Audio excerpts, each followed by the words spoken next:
പത്തനംതിട്ടയിൽ പോളിംഗ് ഉദ്യോഗസ്ഥരുടെ പട്ടിക ചോർന്ന സംഭവത്തിൽ നടപടി. LD ക്ലർക്ക് യദു കൃഷ്ണനെ അന്വേഷണ വിധേയമായി സസ്പെൻഡ് ചെയ്തു. വിവരങ്ങളുമായി സന്തോഷ് ചേരുന്നു. സന്തോഷ്, ഏത് സാഹചര്യത്തിലാണ് ഇത്തരമൊരു നടപടിയിലേക്ക് വന്നത്? ലിബിഷ, പത്തനംതിട്ട മണ്ഡലത്തിലെ പോളിംഗ് ഓഫീസർമാരുടെ ചുമതലയും അതുപോലെ തന്നെ അവരുടെ ബൂത്തും അടങ്ങിയ ലിസ്റ്റാണ് കഴിഞ്ഞ ദിവസം ചോർന്നത്. ഈ ലിസ്റ്റ് ചോർന്നതുമായി ബന്ധപ്പെട്ട് കള്ളവോട്ട് നടത്താൻ സാധ്യതയാണ് എന്നുള്ളത് ചൂണ്ടിക്കാണിച്ചുകൊണ്ട് UDF സ്ഥാനാർത്ഥി ആന്റോ ആന്റണി ഇന്ന് രാവിലെ കളക്ടർക്ക് പരാതി നൽകിയിരുന്നു. ഇതിന്മേലുള്ള ഒരു നടപടിയാണ് ഇപ്പോൾ കോന്നി താലൂക്ക് ഓഫീസിലെ LD ക്ലർക്ക് യദു കൃഷ്ണനെ അന്വേഷണ വിധേയമായി സസ്പെൻഡ് ചെയ്തിരിക്കുന്നത്. ഈ പോളിംഗ് സാമഗ്രികൾ വാങ്ങിയ ശേഷം സെന്ററുകളിലേക്ക് പോകുമ്പോൾ മാത്രമാണ് ഈ ലിസ്റ്റ് ഈ ഉദ്യോഗസ്ഥരുടെ കയ്യിൽ ലഭിക്കാൻ കഴിയുള്ളൂ. അതാണ് അതിന്റെ ചട്ടം.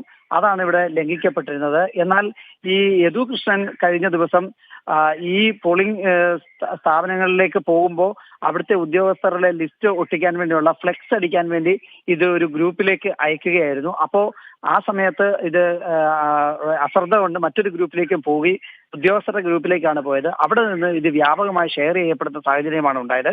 ഇത് അതുപോലെ തന്നെ ഇത് പബ്ലിക് ആവുകയും ചെയ്തു. ഇതിനെ തുടർന്ന് കളക്ടർ അത് മനസ്സിലാക്കുകയും ഇന്നലെ തന്നെ ഈ ഉദ്യോഗസ്ഥരെ മുഴുവൻ പേരെയും വീണ്ടും ഷഫിൾ ചെയ്യുന്ന അല്ലെങ്കിൽ പുനഃക്രമീകരിക്കുന്ന ഒരു സാഹചര്യം ഉണ്ടായി.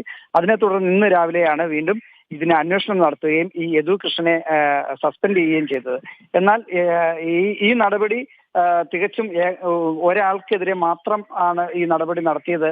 അത് ഈ ഷെയർ ചെയ്ത അല്ലെങ്കിൽ ഇത് പുറത്താക്കിയ മുഴുവൻ ഉദ്യോഗസ്ഥർക്കെതിരെ നടപടി വേണമെന്ന് ആവശ്യപ്പെട്ടിട്ടുണ്ട്.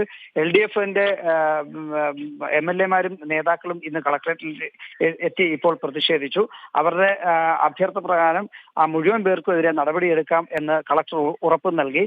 അതുപോലെ തന്നെ ഇത് ഈ യദു കൃഷ്ണനെ സസ്പെൻഡ് ചെയ്ത നടപടി ക്രിമിനൽ കുറ്റമായി വരും. അതോടൊപ്പം തന്നെ ചീഫ് ഇലക്ഷൻ ഓഫീസർക്ക് ഇതിന്റെ നിയമ നടപടി കൊടുക്കും, റിപ്പോർട്ട് നൽകും. ഇതിനെ തുടർന്ന് ഇതൊരു ക്രിമിനൽ നടപടിയായി മാറും.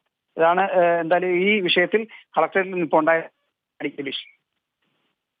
ശരി സന്തോഷ്. പത്തനംതിട്ടയിൽ പോളിംഗ് ഉദ്യോഗസ്ഥരുടെ പട്ടിക ചോർന്ന സംഭവത്തിൽ നടപടി. LD ക്ലർക്ക് യദു കൃഷ്ണനെ സസ്പെൻഡ് ചെയ്തിരിക്കുകയാണ്. വിവരങ്ങളാണ് സന്തോഷ് നൽകിയത്.